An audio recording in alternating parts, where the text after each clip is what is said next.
O eternal and almighty God, from whom all power and wisdom come, we are assembled here before thee to frame such laws as may tend to the welfare and prosperity of our province. Grant, O merciful God, we pray thee, that we may desire only that which is in accordance with thy will, that we may seek it with wisdom and know it with certainty and accomplish it perfectly. For the glory and honor of thy name and for the welfare of all our people. Amen.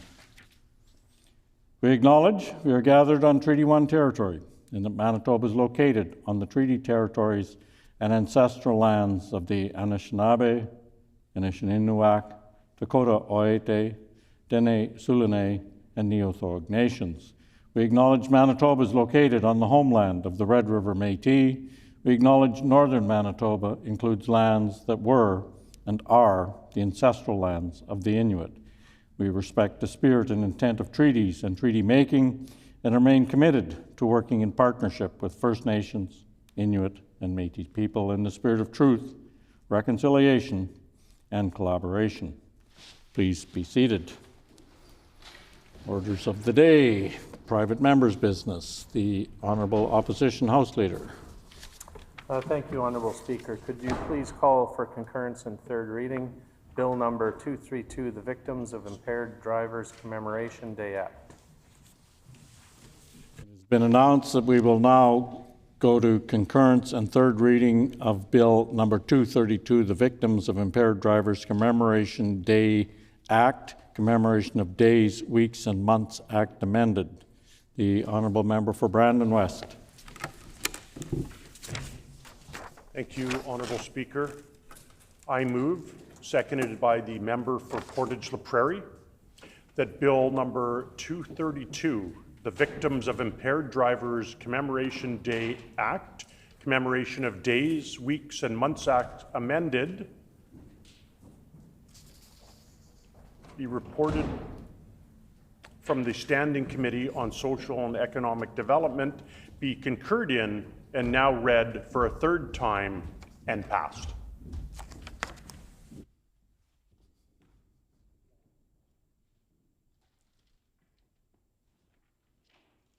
Been moved by the Honourable Member for Brandon West, seconded by the Honourable Member for Portage-La Prairie, that Bill number 232, the Victims of Impaired Drivers Commemoration Day Act, Commemoration of Days, Weeks, and Months Act amended, be reported from the Standing Committee on Social and Economic Development, be concurred in, and be now read a third time and passed. The Honourable Member for Brandon West.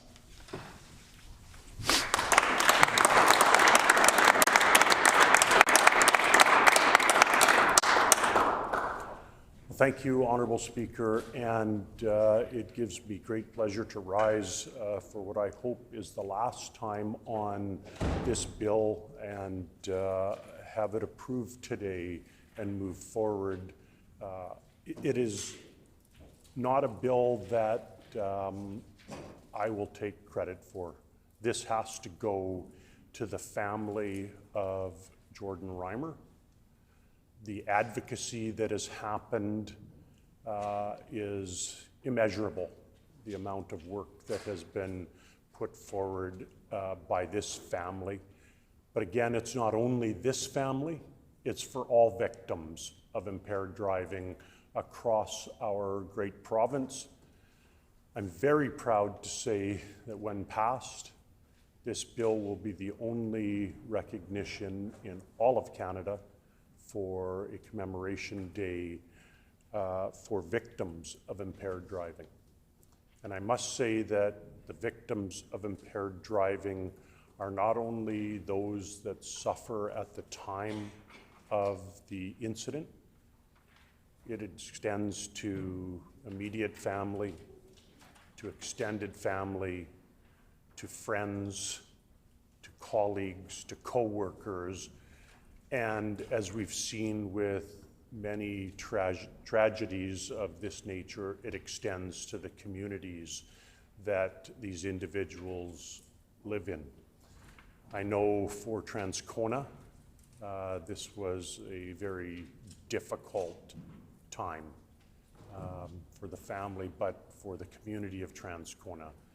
And we looked very recently at the incident involving Kelly Verway, her family and the communities of Portage La Prairie and surrounding area, and the absolute devastation when this happens. I think it needs to be put on record and noted that this is a choice that individuals make to drive impaired. It's not an accident, it's a purposeful act. And just like the Reimer family has mentioned before, a vehicle is the weapon. Giving the keys to an individual is the catalyst to use that weapon. And getting behind the wheel of a vehicle, you are responsible for everything that happens. I'm hoping that this bill will bring some sort of closure to families to allow them to have a day to recognize the impact that such crimes have on families, friends, and communities, but also on the first responders and those that are responsible for dealing with these accidents or crashes or incidents that happen because of an impaired driver. It's an opportunity to never forget that these individuals meant the world to people and that they are now taken from us.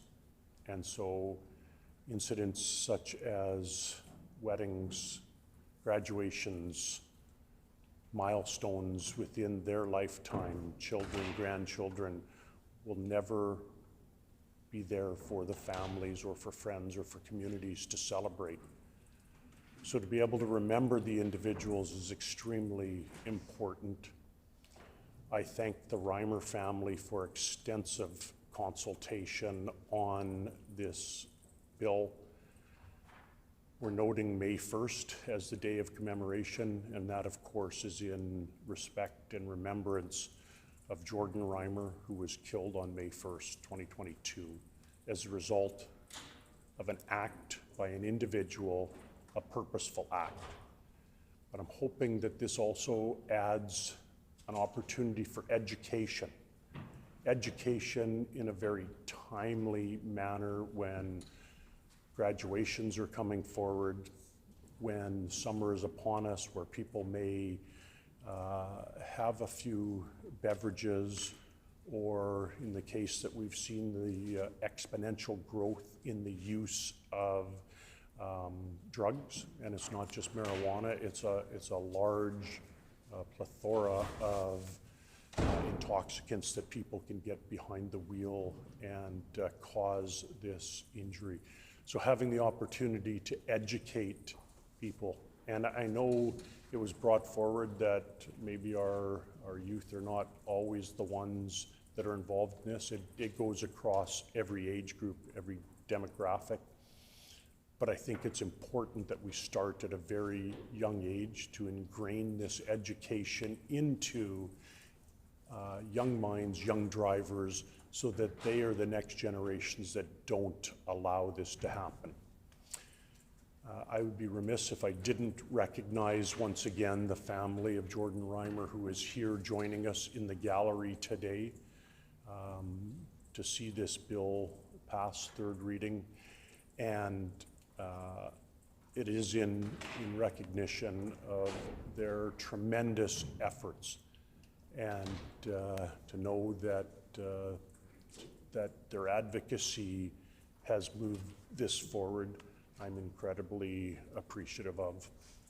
So with those few words, Honorable Speaker, thank you for the opportunity, and we look forward to unanimous support on this bill. Thank you.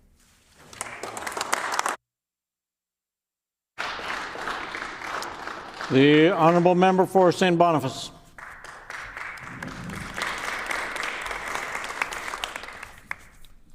Merci, l'Honorable Président. Bien trop souvent, nous voyons des histoires de Manitobains qui ont perdu la vie à cause de la conduite avec faculté affaiblie. En tant que père de famille, je suis le père de 2 filles jumelle, 22 ans. Je m'inquiète de mes enfants. Je m'inquiète de ma communauté. Et en tant qu'éducateur, j'ai fait de mon mieux, j'ai fait mon devoir à éduquer les jeunes Manitobains, les jeunes Manitobaines en ce qui se rapporte avec la conduite avec faculté affaiblie. As a father of two, as an educator, I think it's important that we continue the important work of educating, that it's never acceptable to drink and drive. And this is an issue that touches all communities, whether they be rural or urban, francophone, anglophone, or other languages, other cultures. You just don't drink and drive. It's just that simple. So I think it's important that I put down some words in French. As an educator, I think it's important to get the message out because I worry about my daughters. I worry about their friends. I worry about my community. I don't ever want any other family to go through what the Reimer family has gone through. Donc, l'honorable président, notre gouvernement néo-démocrate a présenté une législation qui imposera des peines plus sévères à ceux qui prennent la décision de conduire en état d'ébriété.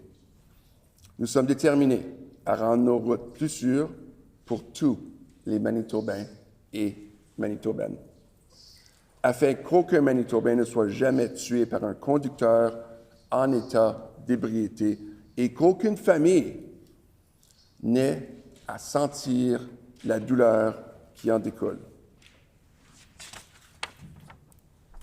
Notre gouvernement est résolu à rendre nos routes plus sûres. Nous avons déjà commencé à mettre en œuvre une législation plus stricte contre la conduite avec faculté affaiblie, afin qu'aucune famille n'ait à ressentir la douleur de perdre un proche à cause d'un conducteur en état d'ébriété. Et l'honorable président, avec l'aide de MAD Canada, en tant que réseau de victimes, de survivants et de citoyens préoccupés par la conduite avec faculté affaiblie, MAD Canada a eu un impact important sur le mouvement de lutte contre la conduite avec faculté affaiblie. Et en tant qu'éducateur de longue date, éducateur chevronné, j'ai vu et j'ai participé aux présentations de MAD Canada dans les écoles. Et j'ai vu l'impact que ces présentations peuvent avoir avec nos élèves. Et je crois que ces présentations continueront à avoir un impact à long terme sur nos jeunes élèves.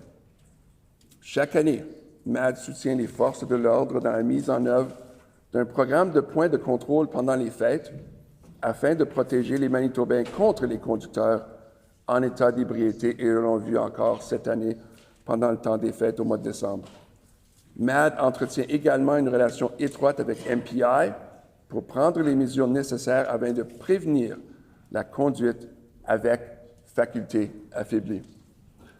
Notre gouvernement s'est associé à MAD Canada pour rédiger ce projet de loi et la présidente nationale, Tanya Hanson-Pratt, était à nos côtés lors de son introduction.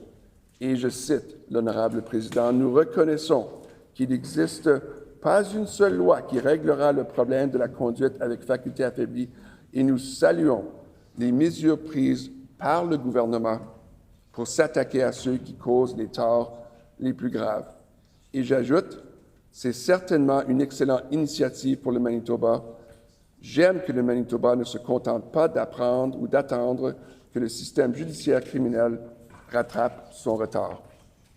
Depuis trop longtemps, les tribunaux criminels ne traitent pas la conduite avec faculté affaiblie comme le crime violent qu'il est. La conduite dangereuse, l'honorable président, fait du tort aux Manitobains. Chaque année, des milliers de Manitobains sont blessés en raison des effets de la conduite avec faculté affaiblie. Et en 2023, la conduite avec faculté affaiblie était responsable de près de tous les accidents mortels ici au Manitoba. Ce ne sont pas seulement les victimes directes qui sont touchées, mais aussi leurs familles et leurs amis.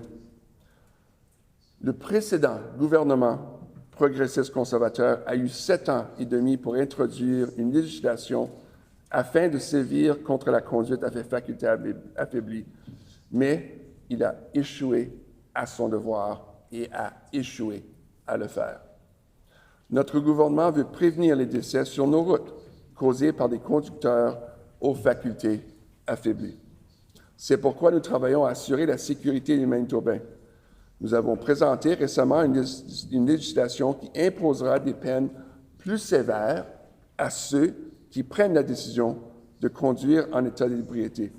Bien trop souvent, l'honorable président, nous lisons des histoires tragiques de Manitobains tués par des conducteurs avec facultés affaiblies. Jordan Reimer a été tragiquement tué après avoir été percuté par un conducteur en état d'ébriété alors qu'elle allait chercher une amie. C'est inacceptable, l'honorable président. C'est tragique et nous devons faire mieux. Chaque année, MAD soutient les forces de l'ordre dans la mise en œuvre d'un programme de barrage routier pendant les fêtes pour protéger les Manitobains contre les conducteurs en état d'ébriété. En 2024 seulement, l'honorable président, les résultats du programme de MAD ont été alarmants et montrent à quel point, trop souvent, des personnes conduisent avec facultés affaiblies. La police de Winnipeg, avec un communiqué de janvier 2025, a annoncé qu'ils ont intercepté 3 933 véhicules, dont 124 conducteurs ont été trouvés sous l'influence de l'alcool ou de drogue. C'est inacceptable. C'est pourquoi nous continuons à vous protéger, vous et votre famille, en créant des lois plus strictes avec des sanctions plus sévères contre la faculté avec faculté affaiblie. L'honorable président, personne ne devrait jamais prendre le volant en état sous l'influence. C'est non négociable. Les Manitobains méritent de pouvoir conduire et arriver à destination en toute sécurité sans craindre d'être victime d'un conducteur en état d'ébriété. Ils s'attendent aussi à ce que le gouvernement provincial prenne des mesures fermes contre la conduite avec faculté affaiblie. Le Manitoba était autrefois, l'honorable président, l'une des provinces les plus strictes en matière de sanctions pour conduite avec faculté affaiblie. Un sondage routier en 2022 a révélé que la moitié des personnes interrogées ne connaissent pas la limite légale d'alcoolémie ni la quantité d'alcool nécessaire pour la dépasser. Et c'est pourquoi, l'honorable président, nous nous engageons en tant que gouvernement pour mieux faire. Notre objectif est de protéger les Manitobains et les Manitobaines, non seulement avec des lois strictes et fermes, mais aussi avec des programmes d'éducation, comme je l'ai mentionné, avec MAD Canada dans nos écoles. C'est en éduquant les jeunes élèves, les jeunes non seulement à l'élémentaire, mais les jeunes au secondaire, que conduire en état d'ébriété est simplement inacceptable. J'aimerais encore une fois partager mes condoléances avec la famille ici présente et je veux leur assurer que notre gouvernement s'engage à faire mieux. Merci, l'honorable président.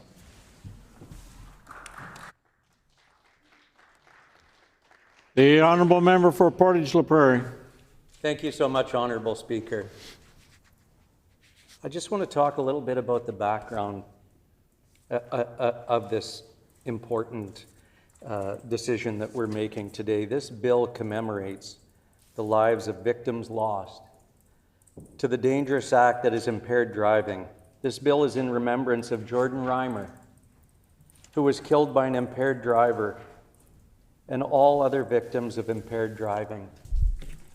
And I think we can sit in this house today, and not one of us here today doesn't know of someone that was impacted, either killed, or has had their lives changed forever because of impaired driving.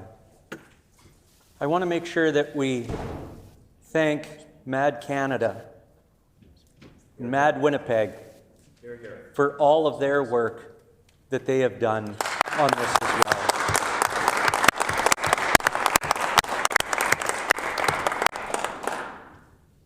We do, and we think of other people, and to the Reimer family, and to the Verwey family.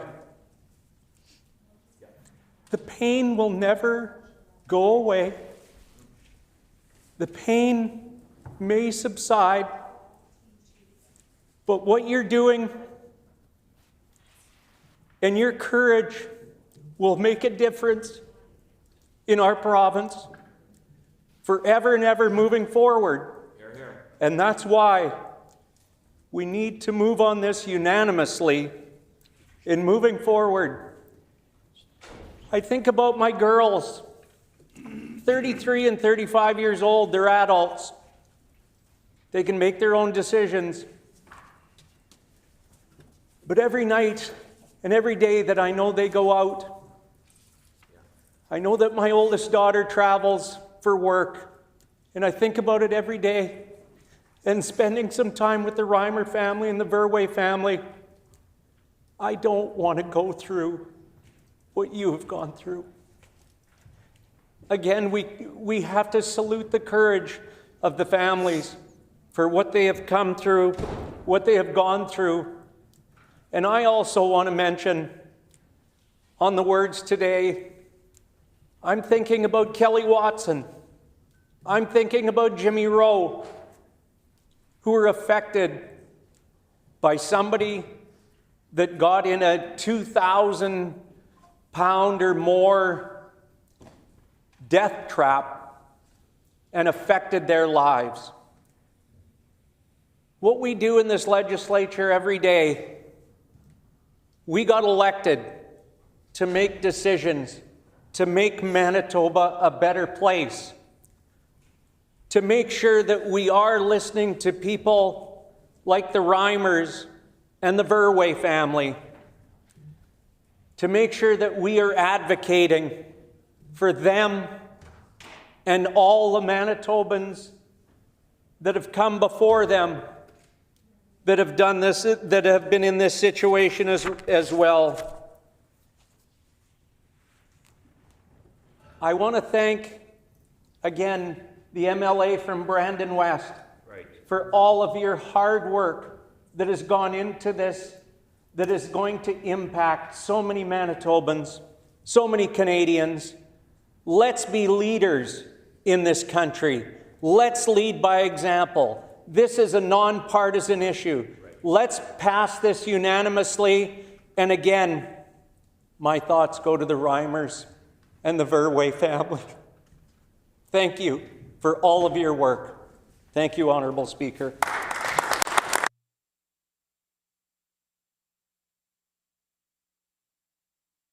The Honourable Government House Leader.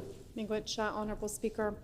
I just want to take a couple of minutes just to put a couple of words on the record in respect of Bill 32, the Victims of Impaired Drivers Commemoration Day Act, commemoration of days, weeks, months, Act amended.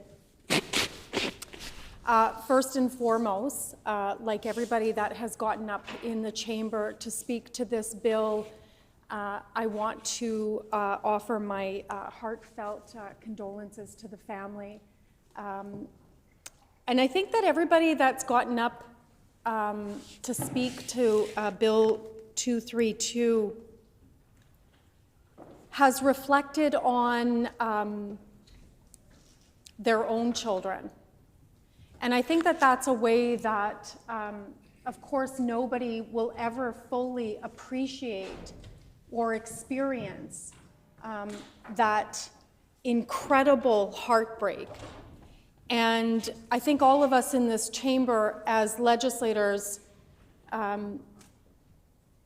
can appreciate through our own children And I look at Jordan being 24 years old, and my youngest is 23 years old, and none of us can imagine that enormous heartbreak and that enormous pain and the enormous trauma that that would cause in, for the parents and the siblings and the family and the extended family and the community and the friends. It truly is a horrific, horrific ordeal. And so I want to just, on behalf of our whole caucus, just once again, just offer our heartfelt condolences, and that we stand with the family. No family should ever experience something so incredibly egregious and traumatizing. Like other members in the chamber that have gotten up in the House, I also want to say miigwech to the family and to the friends and to the community to be able to advocate for their daughter and advocate for the greater collective in ensuring that this doesn't ever happen again. It takes an enormous amount of strength and courage and determination and resiliency to be able to put forward actions that will ultimately help to protect citizens. And so I cannot say enough the profound respect that I have for the family and for the community and for friends. And then finally, I just want to say today is really in honor of Jordan. Anything that has been said in this chamber, anything that we do, no matter which side of the House that we sit on, ultimately, this moment at 10:30 a.m. is in honor of Jordan. Miigwech.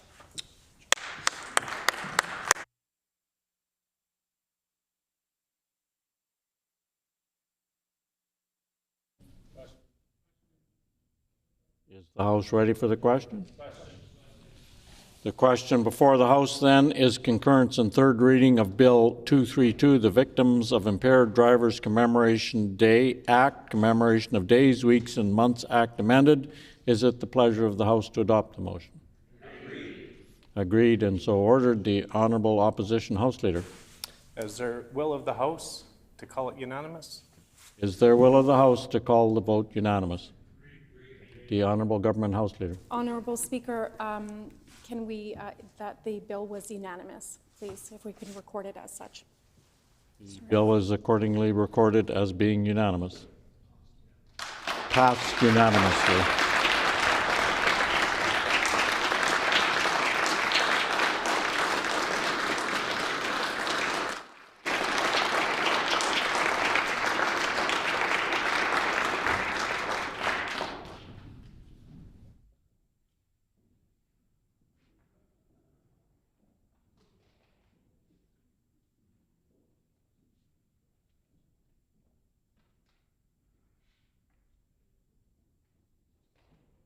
The hour being 10:30, what is the will of the House?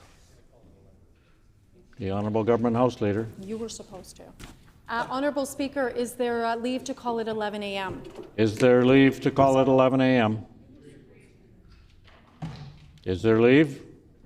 Agreed, and so ordered. The hour being 11 a.m., it is now time for private members' resolution. The resolution before us this morning is resolution number 17, ensuring reliable emergency services in rural Manitoba. The Honourable Member for Interlake Gimli. I move, seconded by the member for Springfield Richat.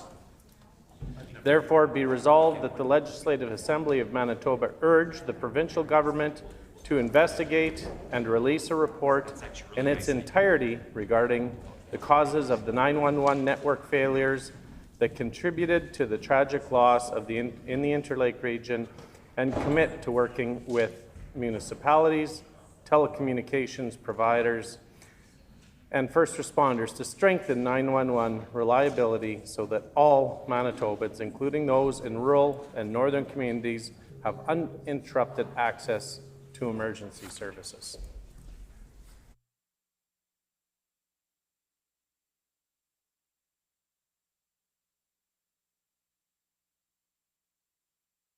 As the House called it 11 o'clock at 10:31, the previously announced recorded vote that was to be held on 208 at 11:55 will now be held at 11:26, and we will call it noon at 11:31. So,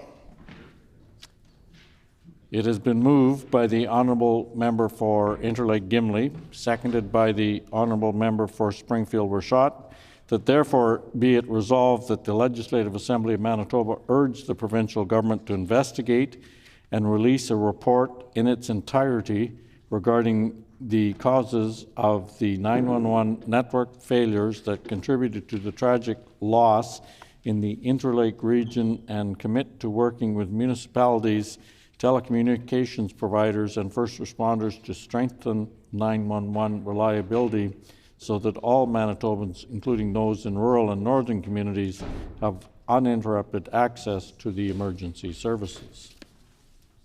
The Honourable Member for Interlake Gimli.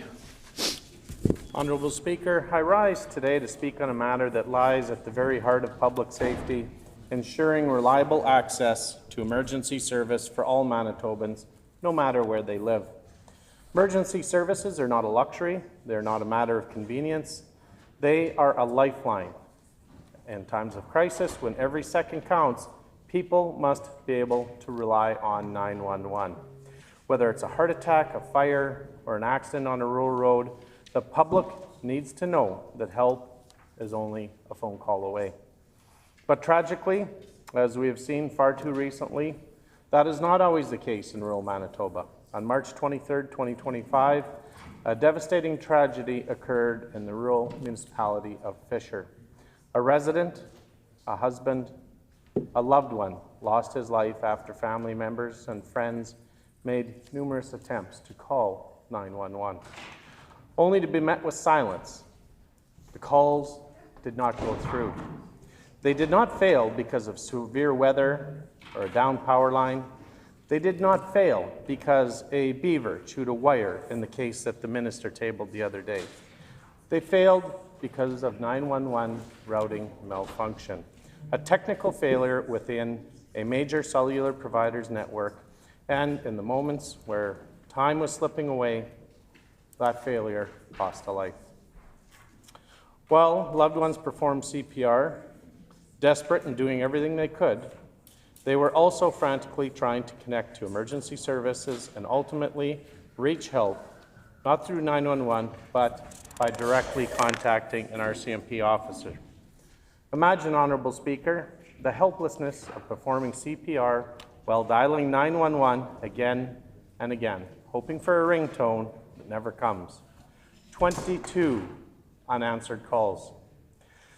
That is the cruel reality that this family endured, and it is a reality that no other family in Manitoba should ever have to experience. What makes this tragedy even more distressing is that it was not an isolated incident.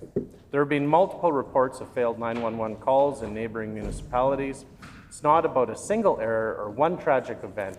This is about systemic failure, one that has been known to the provincial government for over a year, and one for which little to nothing has been done. Back in April of 2024, the provincial government announced that it would review 911 services in Manitoba and that a report would be forthcoming. But when another 911 service failure occurred just a few months later, in August of 2024, The response from the provincial representatives was the same. More platitudes, more delays. And now, a full year later, yet another heartbreaking tragedy, and still no report, still no action, still no accountability. Honourable Speaker, the people of rural Manitoba are tired of excuses, they are tired of being ignored, and they are tired of being treated as second-class citizens when it comes to basic emergency services. Rural Manitobans, especially those in areas like the Interlake, continue to face serious challenges accessing emergency services. This is due in part to inadequate cellular coverage, gaps in telecommunications infrastructure, and a lack of coordination between private providers and emergency response systems.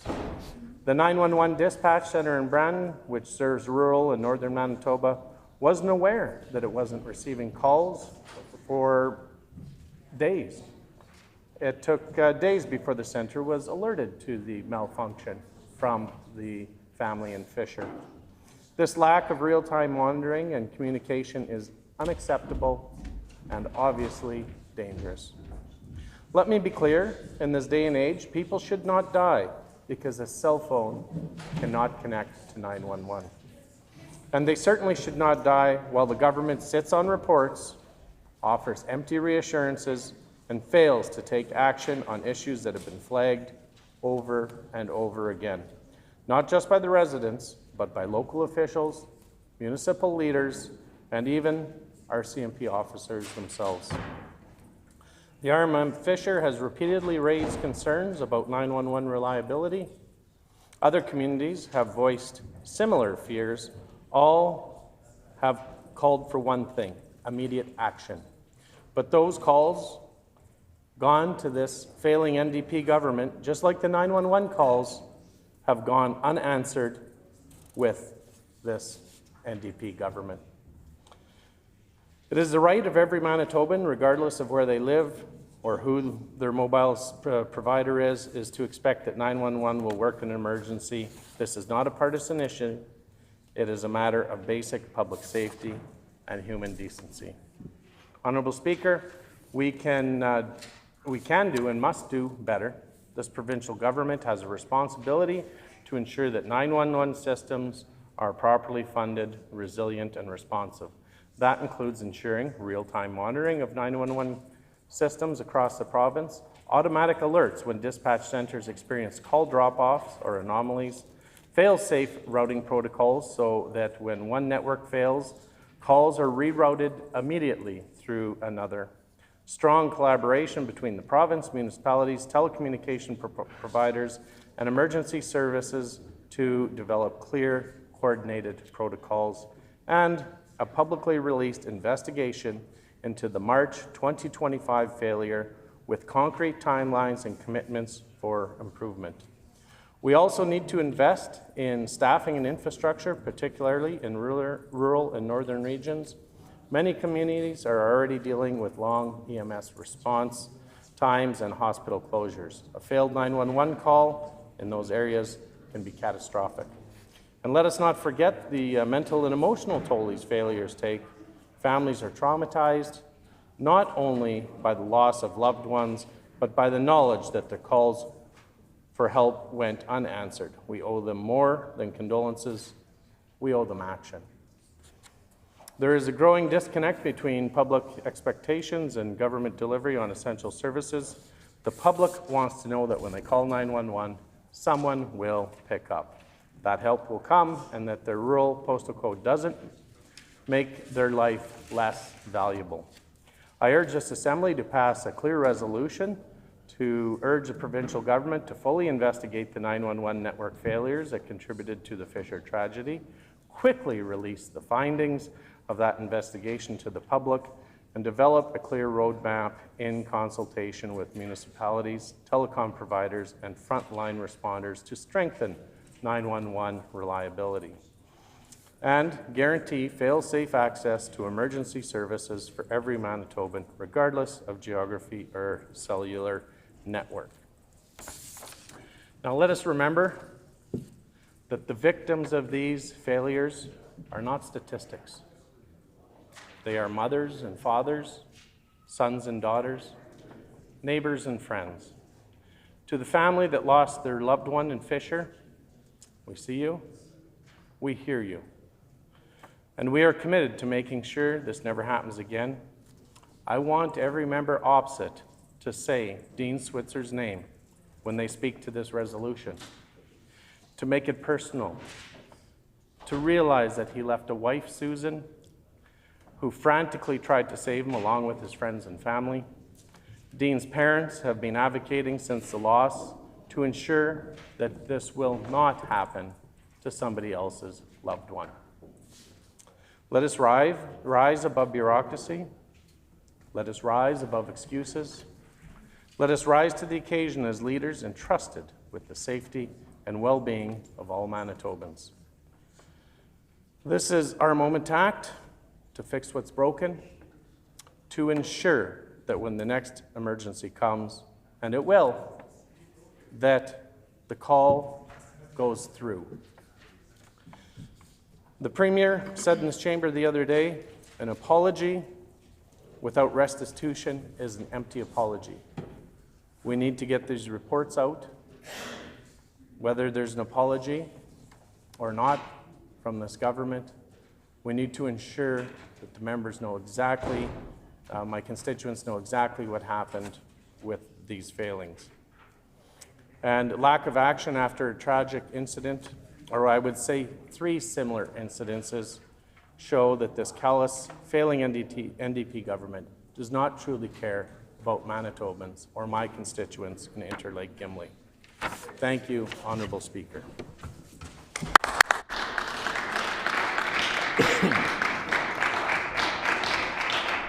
A question period of up to 10 minutes will be held. Questions may be addressed in the following sequence. The first question asked by a member from another party.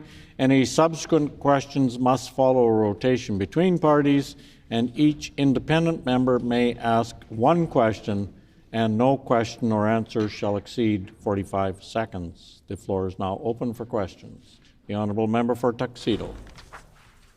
Thank you, Honourable Speaker. During the members' time in their previous failed government, they repeatedly cut funding and privatized emergency services that are a lifeline for rural Manitobans. Can the member explain why their previous failed government decided to retract vital services and funding for emergency services in rural Manitoba? The Honourable Member for Interlake Gimli. Well, I hope that member knows that Dean Switzer's family is watching this today, and the assertions that they're putting on there of the former government not doing anything is ridiculous and absurd. These incidences have happened during this current government. They have promised a report. We are waiting for a report, and so is the Switzer family. The Honourable Member for La Vérendrye. Thank you, Honourable Speaker. Unfortunately, in my constituency, as a result of the recent wildfires, I've seen the effects of the lack of functionality of the 911 services. Would I be able to ask the member who is responsible for monitoring 911 call functionality? Honourable Member for Interlake Gimli. Well, technically it falls under the Minister of Infrastructure. There's an act that falls under that department, but she has not been able to get up and put any words on the record of what she's going to do for the Switzer family. So I really hope that that member chooses to get up and ask some questions here today and puts her words on the record in her allotted time to ensure the Switzer family has some closure after this. The Honourable Member for Tuxedo. Thank you, Honourable Speaker. During the members' opposite time in government, they failed to introduce reliable cell service to rural Manitoba. We're working to bring more reliable cell service to ensure that every Manitoban is able to connect with the services they need. Will the member explain why they failed to bring reliable cell service to rural Manitobans during their 7.5 years in government? The Honourable Member for Interlake Gimli. what this member stands with the rest of its caucus in their failures of releasing a report that could include this incident in Fisher for the Switzer family. So that's what we're doing here today. This resolution is calling for the government to release that report, among many other things, of ensuring that when somebody in rural Manitoba picks up the phone and dials 911, it's answered. The honourable member for Turtle Mountain.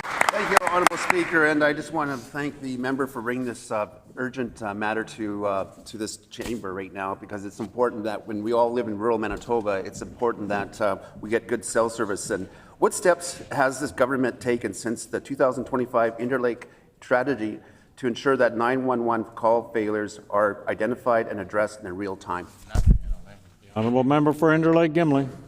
Well, quite frankly, this failing NDP government has done nothing but lip service and make promises.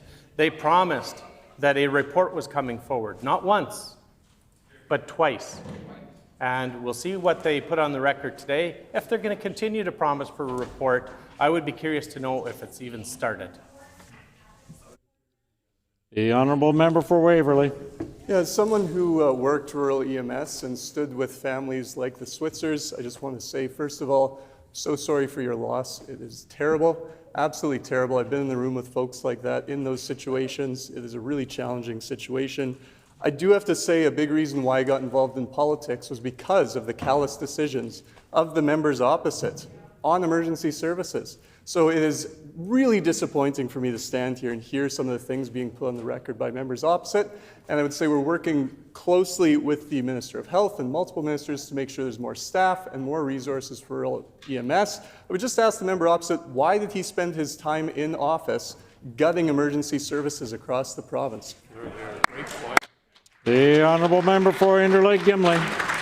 Well, that member's obviously inaccurate in his assertions. What he can do today is he can stand with us on this side of the House and ask for the government to ensure that if somebody from rural Manitoba, like the Switzer family who lost a loved one, when they dial 911, their phone call will be routed and answered in the call centre in Brandon. The honourable member for La Vérendrye.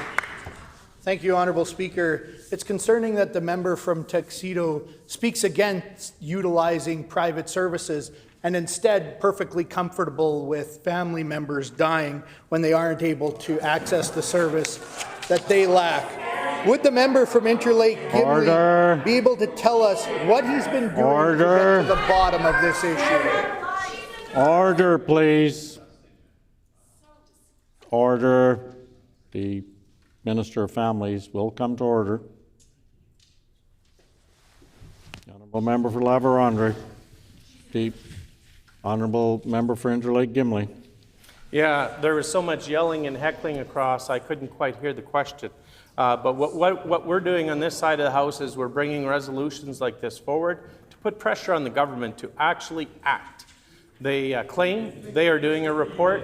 They have talked about the report many times. Is it a fictitious report? Probably. If not, just please release it so the members of the Switzer family and rural Manitobans can have peace in knowing that when they pick up the phone to dial 911, it will be answered. The honourable member for Tuxedo. Thank you, Honourable Speaker.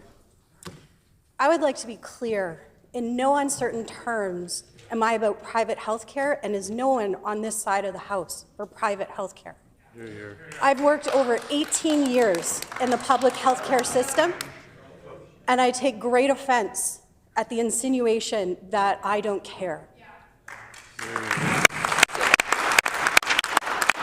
And I would really like to ask the members opposite if they can really explain why they have chosen to defund over their 7.5 years in government. Like my member, the member from Waverley, I am here because of what the previous government did to our healthcare system.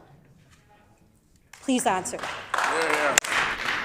The honourable member for Interlake Gimli. Yeah, the minister, I just wanted to bring up that the minister that they deem responsible tabled a letter the other day about landlines being an issue back in 2017. We're talking about people picking up the phone and having connection with 911.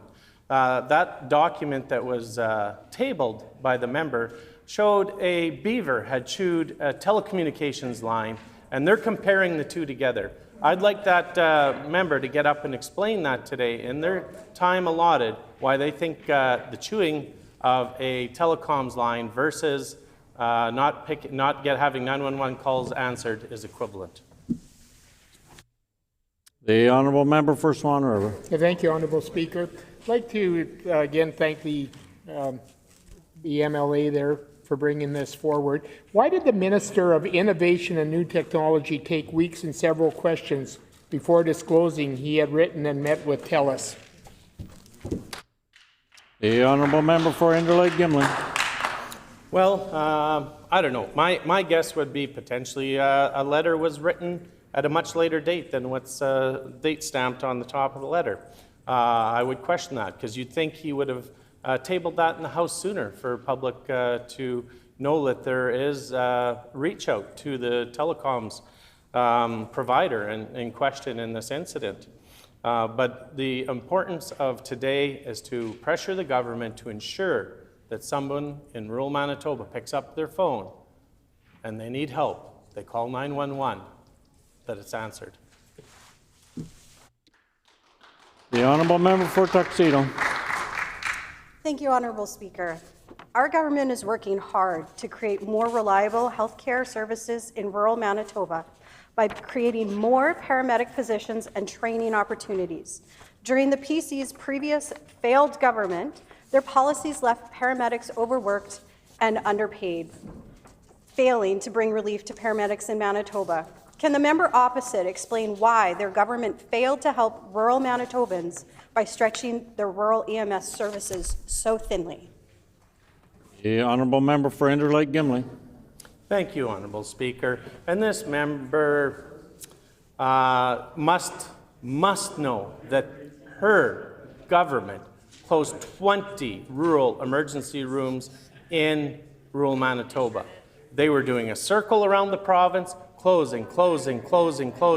Their solution, when they didn't have enough staff to staff a hospital, we will close it, we will move the people to the ER in the neighboring hospital, and we'll just have less ERs for rural Manitoba. That's not fair just because your postal code is rural Manitoba. And today is about ensuring that somebody picks up the phone, they get answered when they dial 911. Thank you, Honourable Speaker. The time for questions has expired. The floor is now open for debate. The Honourable Minister of Labour and Immigration.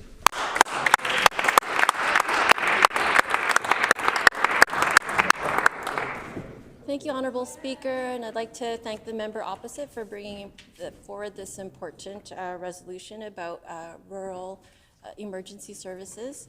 It's a very important topic, and I think everybody here in this chamber extends their deepest condolences to the Switzer family. This type of death is made even more harder because of the type of circumstances that surrounded it that shouldn't have happened. And we, again, extend our deepest condolences to this family and hope that they have healing in the future. To the Switzer family and to all rural Manitobans, our government wants you to know that we ran on healthcare for a reason. This is our top priority as a government to come here to this chamber and on behalf of all Manitobans to fix healthcare, especially rural healthcare and healthcare in the north as well, because we know that this is where there is the deepest staff shortages, and this is where we really need to focus on. Our government takes healthcare seriously. We're always working hard to ensure that every Manitoba has access to the healthcare that they need and deserve, and we're doing this because we're a listening government. When Manitobans entrusted us with leading this great province, they told us that they wanted to see the improvements in our system, and for the past 18 months, that's exactly what we've been doing. Members opposite, all they did was cut in their time here in healthcare, and it was just devastating results, especially for rural and northern health. But we're here to clean up the mess that they've made. My colleague, the MLA for Transcona, will be spending some time discussing the cuts that were made under the previous government. I'm going to talk about stuff that we are currently doing. In Budget 2025, we've made several improvements to the public health care system that would ensure greater access to emergency services in rural Manitoba. As part of our work to create more paramedic positions, we've invested $458,790 to create 16 additional training seats at the University College of the North. To create safer neighborhoods across the province, and especially in rural areas, we've invested an additional $5.3 million into the RCMP Emergency Response Team and their Operational Communication Center. We are currently rebuilding the Eriksdale ER. That's no small feat after it was closed by the previous government. Our government is also opening new facilities in Boundary Trails Health Center, Bethesda Regional Health Center, Portage Regional Health Center, and Nipawa Regional Health Center. In Ashern Lakeshore Hospital, there are a new 12 inpatient beds and 6 emergency department beds. We're very proud of this progress. And to increase our preparedness in case of wildfires, we're also investing $81 million to replace wildfire fighting infrastructure like water bombers and creating a new fire base at the Thompson Airport. All this will improve our emergency services. In 2024, our government began that work of reducing the gap in rural healthcare. We started to do that by restoring the cuts under the previous government to the Rural Doctor Recruitment Fund to help Manitobans get care closer to home. We've also spent $16.1 million last year in ongoing funding for emergency ground transport, including the funding of 2 24/7 ambulances in Brandon and Thompson and the paramedics to support them. We've also funded new training dollars and created positions for advanced care paramedics to work in rural and northern Manitoba. So Manitobans can rest assured that we are taking our job very seriously, that we are focusing on the needs in rural Manitoba and in the north, because we know that this is where the need is actually the greatest. And so, like a good parent, you focus on, the needs that are the greatest. And this is what we're trying to do as a government too. And it is well worth noting that the Minister of Innovation and New Technology met with TELUS last week to find out exactly what happened so that we could do whatever it is that we need to do to make sure that every Manitoba can access emergency services. I am the Immigration and Labor Minister, but that doesn't mean that I do not have a part in fixing rural and northern health care. So in my mandate letter, which is publicly accessible, the Premier asked me to remove the accreditation to barriers to foreign accreditation for all newcomers that have professional degrees, but beginning with internationally educated health professions. So on day 2 of my job back in October 2023, I first made the visit to the Fairness Registration Practices Office. Members opposite doesn't even know what that is. All they did was to cut it. They cut most of that. But that was the first visit that I made as an immigration minister to one of the departments. And one of the things that we Order, please. If the member could make her comments relevant to the resolution before us this morning, that would be appreciated. The Honourable Minister of Labour and Immigration. Thank you, Honourable Speaker. I'm trying to explain that part of my job as an immigration minister is to help with increasing the staffing shortages in healthcare. And one of the ways that I do that, even in what seems to be a faraway position as immigration minister, is to actually remove unfair barriers to accreditation for healthcare workers. And so one of the things that we did was we stood up a nurse re-entry program. And this is very, very important work to do, because who's going to staff these ERs that we're putting up? Who's going to staff those?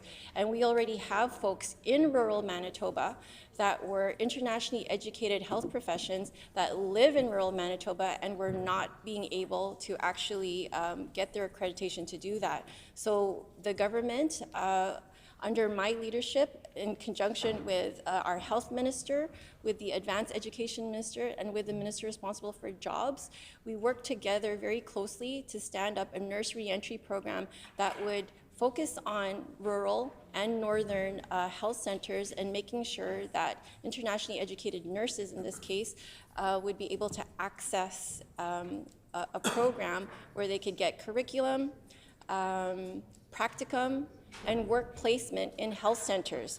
So I worked with folks like the mayor of Russell, Judy Snitsky, to let them know about this program that we were doing and inviting municipal leaders there to find out where their internationally educated nurses were so they could enter this nurse reentry program. I worked with the mayor of Minnedosa, Ken Cameron, and he gathered a group of other Reeves and counselors and other community leaders in the health centers so that we could talk about how we could locate these internationally educated nurses and get them to participate in this nurse reentry program. If the internationally educated nurses who, failed, quote unquote, to get their accreditation were from these regions, they could take the actual nurse reentry program and then after that stay in the program and then be able to work here. It's very relevant to these folks, especially from the town of Shoal Lake. I was working with Merv Starzik, and so that we could make sure that we could find internationally educated nurses in his region so that they could also be able to participate in the nurse reentry program and then be able to work in these rural regions. I worked with the CEO of Salem House, which is in Winkler, to find more internationally educated nurses. Those educated nurses were already working personal care Order, please. homes. Once again, I would ask the member to please make her comments relevant to the resolution before us this morning, which is dealing primarily with 911 services. The Honourable Minister of Labour and Immigration. Yeah, thank you, Honourable Speaker. Even the member opposite was mentioning that, one of the reasons why we are having such a difficult time with our emergency services was because of the lack of staffing.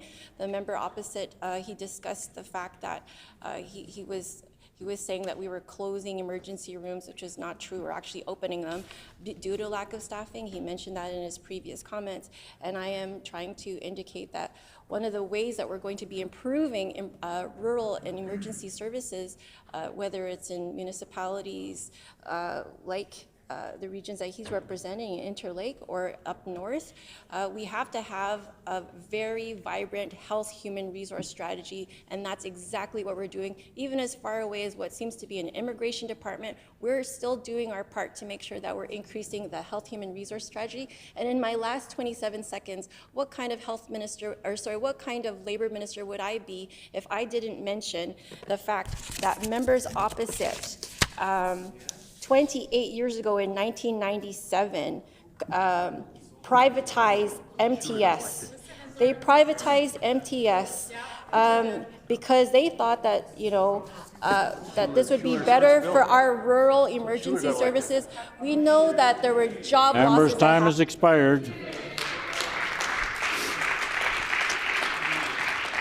The Honourable Member for Turtle Mountain. Thank you, Honourable Speaker, and I just want to add a few words on this important resolution that the member for Interlake Gimli has put forward here. It was the importance of the 911 and the integration of our ambulances and dispatching is so vital to rural Manitoba. A lot of times, and especially in Turtle Mountain, when the NDP shut down, back in the Selinger days, shut down almost 20 rural ERs, and 5 of them were in either in my constituency or just outside the constituency. So the importance, but I want to put some facts on the record here.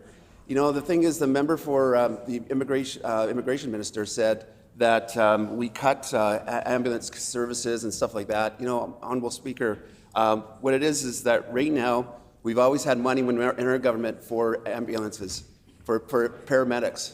But the problem was, we have a lot of people who are retiring in the healthcare system, and the thing is, a lot of that time is trying to recruit paramedics back in the day when we were in government. And right now, the situation has actually gotten worse, Honourable Speaker.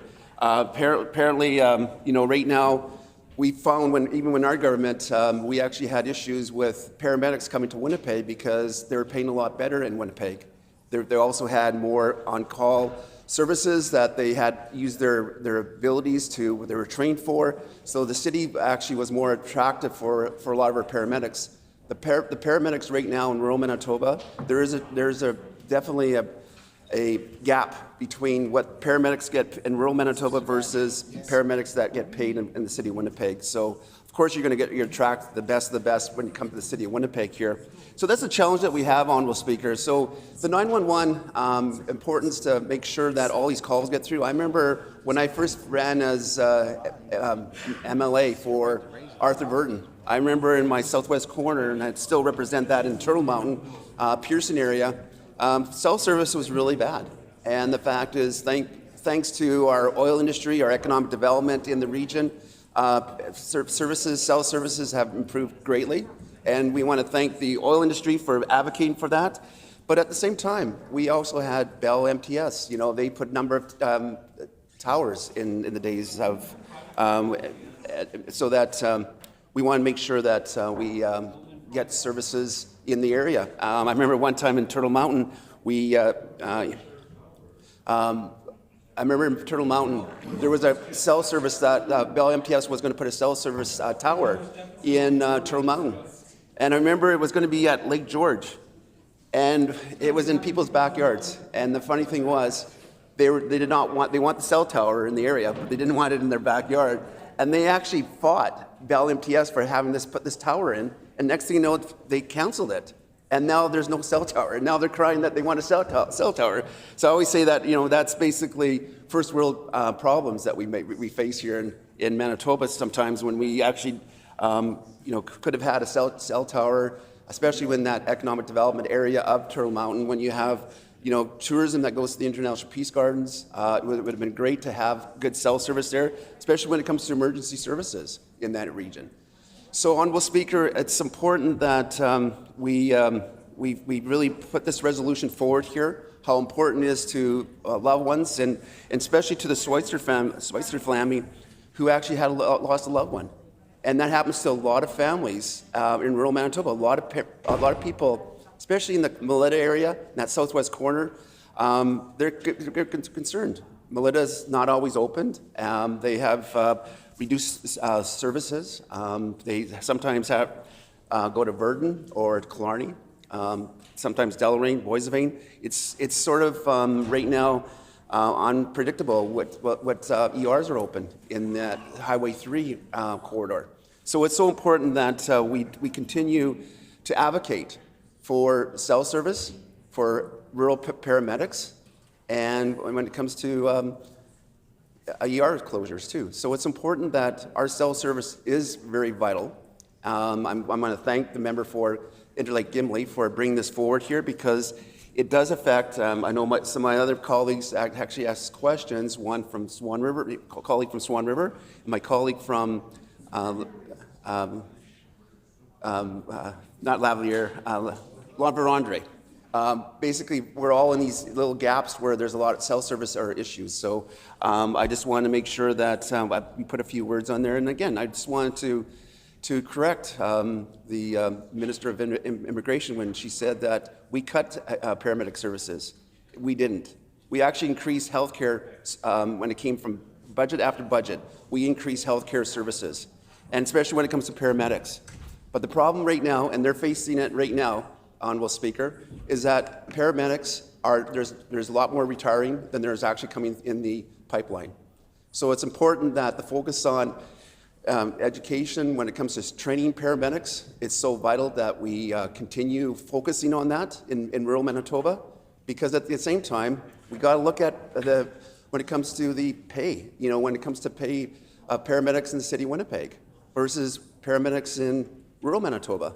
In some ways, we have to treat our paramedics like the North. Sometimes we might have to pay them remote pay. And so this is why it's so important that I want to put a few words on the records, and I will give the opportunity for other members to speak on this resolution. The Honourable Opposition House Leader. On House business, please, Honourable Speaker. Honourable Opposition House Leader on House business. Honourable Speaker, pursuant to Rule 34.8, I am announcing that the private member's resolution to be considered on the next Thursday of private members' business will be the one put forward by the Honourable Member for Lakeside, and the title of this resolution is Removing Retail Sales Tax on the Construction and Sale of Homes.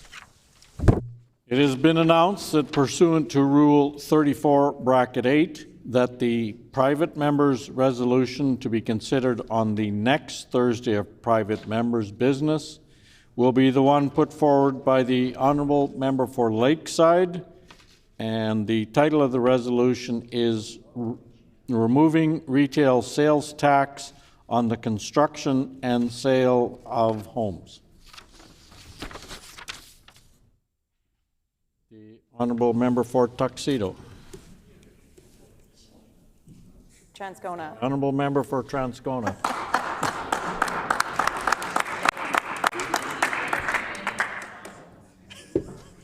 Thank you, Honourable Speaker. And again, our deepest condolences to the Switzer family. Again, we on this side believe that no one should ever have to go through this tragedy. And so again, our deepest condolences to the family. The member opposite talked about the residents in rural areas being tired. I have to say, we're tired of cleaning up their messes. That's what we feel like we're doing. We're just cleaning up after the PC government. Every Manitoban deserves equal and reliable access to emergency services, no matter where they live. When rural Manitobans call 911, they shouldn't have to worry about whether they'll get through to an operator or not. We believe this to our very core, and that's why we are working with communities to fix the mess that was left for this government. So I just want to put a few words on the record, and I appreciate this opportunity. So if we do a little walk down memory lane, when it comes to reliable emergency services, the members opposite have no leg to stand on. During their 7.5 years in government, they devastated our emergency services through their endless cuts, freezes, and firings. In 2017, the members opposite took emergency services away from rural Manitobans, their own constituents, by shuttering more than a dozen rural EMS stations, and that's from the CBC July 2017. This brought rural EMS stations in Manitoba down to only 72 active stations, compared to the previous 92. During the members' opposite time in government, they never made any move to increase cell service so that Manitobans can reliably access emergency services in rural areas.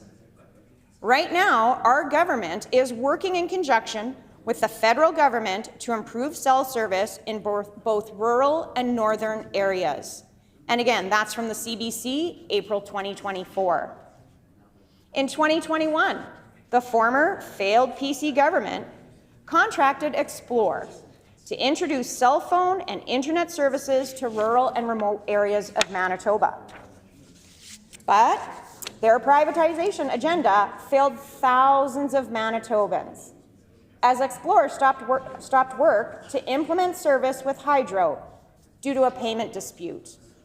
Again, that's from April 2023. On top of that, ExploreNet was sued by a woman in Manitoba due to what she called poor connectivity and misleading sales tactics. That's from the CBC, February 2023. The Better Bureau of Business was also investigating them due to a pattern of complaints resulting from their poor practices, including failing to install reliable service towers in rural locations. That's what our former PC government, that's what they tried to do, is give shoddy service to the rural and northern areas.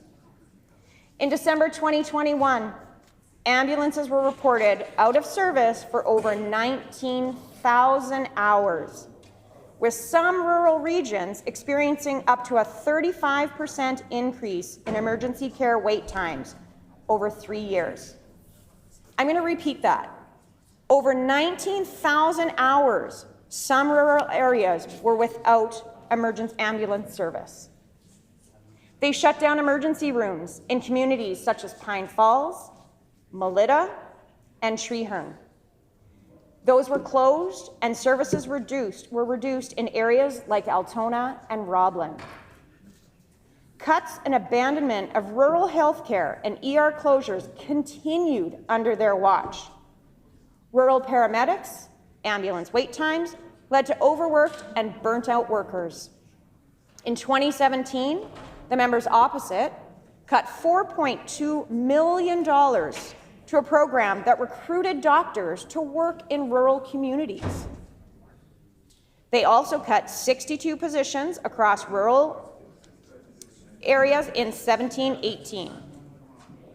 Despite their promises, the PCs continued to close rural emergency rooms and rural EMS stations, and that's from the Winnipeg Free Press, March 2023. The cuts continued their whole reign, the whole time in office.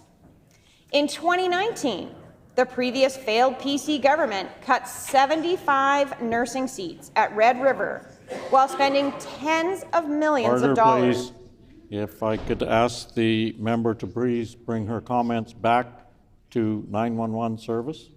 That's the basis of what this resolution is about. The honourable member for Transcona. Thank you, Honourable Speaker. My apologies.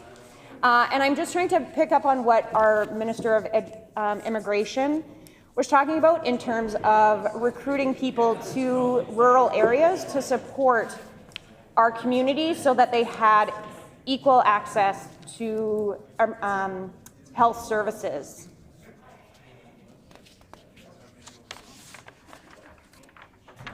So, and in 2019, the PCs privatized LifeFlight, which left physicians and MGEU upset and concerned about access to care in rural Manitoba.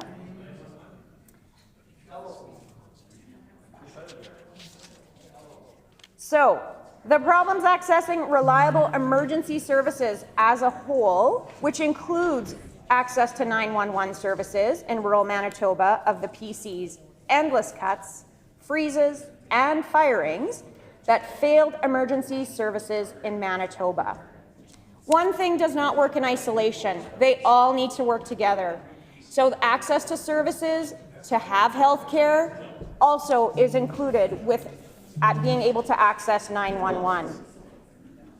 Carberry's Health Centre's emergency room was forced to close in August of 2023 due to staffing shortages, sending patients to either Brandon or Winnipeg. Again, when you think about access to healthcare services, it includes calls to 911 as well as being able to access the emergency services. If you have a longer time to get to an emergency room, that impacts your healthcare. When we look at the other emergency rooms that were closed, Toulon, Winnipeg-Osis, Shoal Lake have also been closed indefinitely for years as a result of the failed PC government's planning. Leaf Rapids Health Centre emergency room had to close in July 2022 due to staffing shortages. Both Melita and Morris had to close their emergency rooms in September of 2023. Again, when you look at the wraparound support of emergency services, this is all included in how we access emergency services. During the third wave of the pandemic, Manitoba's health system collapsed under the PC government. They sent 57 ICU patients out of the province for care due to lack of capacity, which again comes back to your whole emergency service wraparound support. Their failures led to 12 of these patients dying while being transferred out of province to receive care. They kept outsourcing care, causing irreparable harm to Manitobans, keeping them in the dark about their actual capacity. The members opposite continually showed that they didn't care about getting timely, quality, and reliable emergency services to rural Manitobans. Their cuts, freezes, firings, and poor decisions left Manitobans in limbo as they waited for someone to answer their calls. We are trying to answer those calls. We are a listening government. We are a listening government. We are working with communities to understand the impact of what happened for 7.5 years of cuts. We are working as a team, not just in isolation with each department, but our ministers work together so that we have a wraparound support for emergency services as a whole. While the members opposite did their best to disrupt reliable emergency services, we've been hard at work trying to clean up the mess that they left. In Budget 2025, we've made several improvements to the public health care system that would ensure greater access to emergency services in rural Manitoba. As part of our work to create more paramedic positions, we're investing $458,790 to create 16 additional training seats at University College of the North. This will help with access to emergency services. To create safer neighbourhoods across the province, especially in rural areas. Member's time has expired.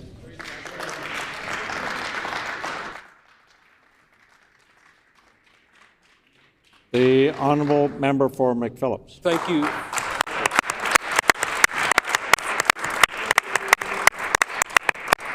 Thank you, Honourable Speaker. It's an honour to rise today. First of all, every Manitoban deserves equal access to health care across Manitoba, regardless of where they live. That is something we campaigned on. That is something that we're delivering on as a government. And I gotta say, once again, sitting in the chamber this morning, listening to the opposition put forth a revisionist history. It's sort of like if an arson sets fire to a house, returns back to the scene of the crime, and chastises the firefighter for not doing a good job putting out the fire. And that's what we have to come and see day in and day out in this chamber with these resolutions with healthcare.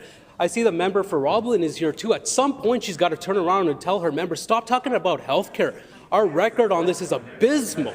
It is catastrophically bad. Order, please. I would just remind members that referencing whether a member is present or absent is not allowed by our rules. The honourable member for McPhillips. Thank you, Honourable Speaker. My apologies. Earlier on, the member, the government House leader, made some comments that were disparaging about the member for Tuxedo, a former and current still frontline worker in our healthcare system. My colleague from Waverley, also a frontline service provider in our healthcare system and emergency services, both have experienced firsthand the devastating cuts that the members opposite have made to the healthcare system. Both have a good sense of what is needed to repair the damage that they've done, not members opposite. You know, you can't come into this chamber and say, we broke it, you fix it. And that's what we're subjected to day in and day out here. But you know what? Manitobans are smart. Manitobans know which government, which party, who in this House is fighting for them, is fighting to repair the damage that they've done to the healthcare system. But, Honourable Speaker, it speaks to a lack of morality and a lack of credibility. Yesterday, we heard about some really, really serious. Order, please. I would ask the member to keep his comments relevant to the resolution we're discussing here this morning. The honourable member for McPhillips. Thank you, Honourable Speaker, for your guidance. I think what I'm trying to illustrate here is where the opposite members are trying to revise history around their own cuts and their past behaviors that, according to the Ethics Commissioner, were in violation of the Constitution, violation of the democratic will of Manitobans. So those members have zero credibility coming to this chamber and telling us to do anything. Order, please. I've asked the member to keep his comments relevant to the resolution, and I need to ask him to keep them relevant yet again.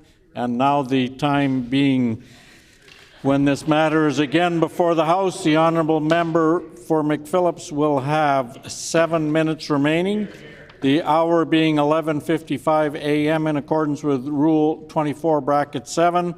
I'm interrupting proceedings to proceed with the deferred division that was requested during last Tuesday's private members' business on second reading of Bill 208, the Manitoba Small Business Month Act, Commemoration of Days, Weeks, and Months Act amended. Accordingly, call in the members.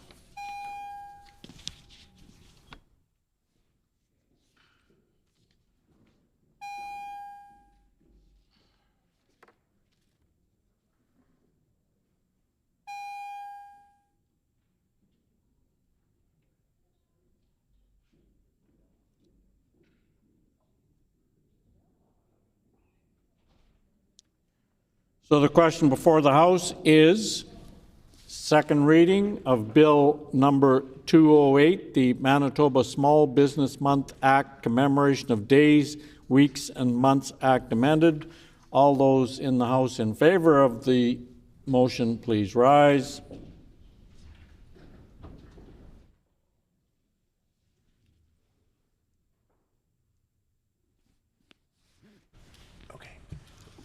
Honourable Minister Fontaine. Honourable Minister Fontaine. Honourable Minister Schmidt. Honourable Minister Schmidt. Honourable Mr. Weeb. Honourable Mr. Weeb. Honourable Minister Azaguera. Honourable Minister Azaguera. Honourable Minister Sala. Honourable Minister Sala. Honourable Mr. Costician. Honourable Mr. Costician. Mr. Khan. Mr. Khan. Mr. Johnson. Mr. Johnson. Mrs. Hebert. Mrs. Hebert. Mr. Gertson. Mr. Gertson. Mrs. Cook. Mrs. Cook. MLA Bariza. MLA Bariza. Mrs. Stone. Mrs. Stone. Honourable Mr. Bushy. Honourable Mr. Bushy. Honourable Mr. Simard. Honourable Mr. Simard. Honourable Minister Marcelino. Honourable Minister Marcelino. Honourable Minister Kennedy. Honourable Minister Kennedy. Honourable Mr. Moses. Honourable Mr. Moses. Honourable Minister Naylor. Honourable Minister Naylor. Honourable Minister Sandhu. Honourable Minister Sandhu.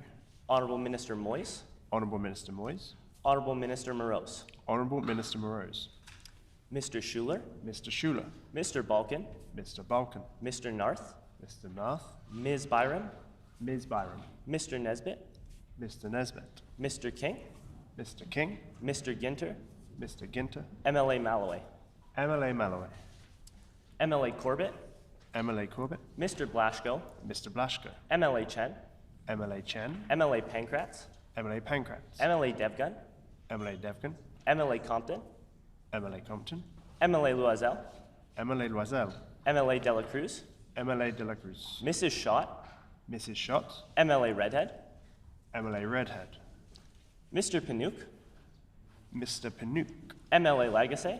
MLA Lagasse. Mr. Wochuk. Mr. Wochuk. MLA Lamoureux. MLA Lamoureux. MLA Cross. MLA Cross. All those in the chamber opposed to the motion, please rise.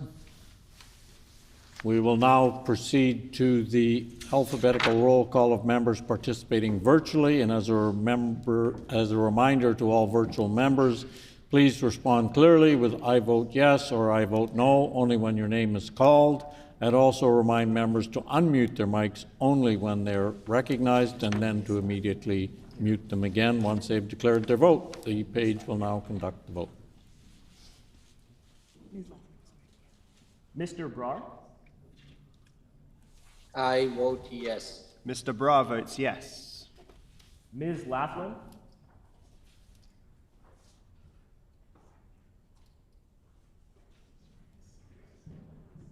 I vote yes. Ms. Laughlin votes yes. Mr. Oxenham.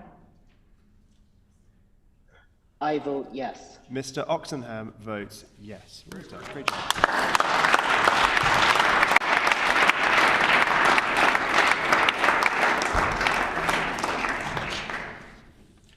Ayes 48, nays 0.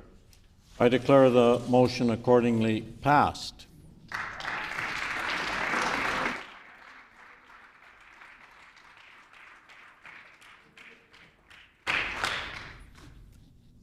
What's the will of the House? The hour being 12 o'clock, this House is adjourned and stands adjourned until 1:30 today. Recessed, not adjourned, my mistake. The House is recessed until 1:30 today.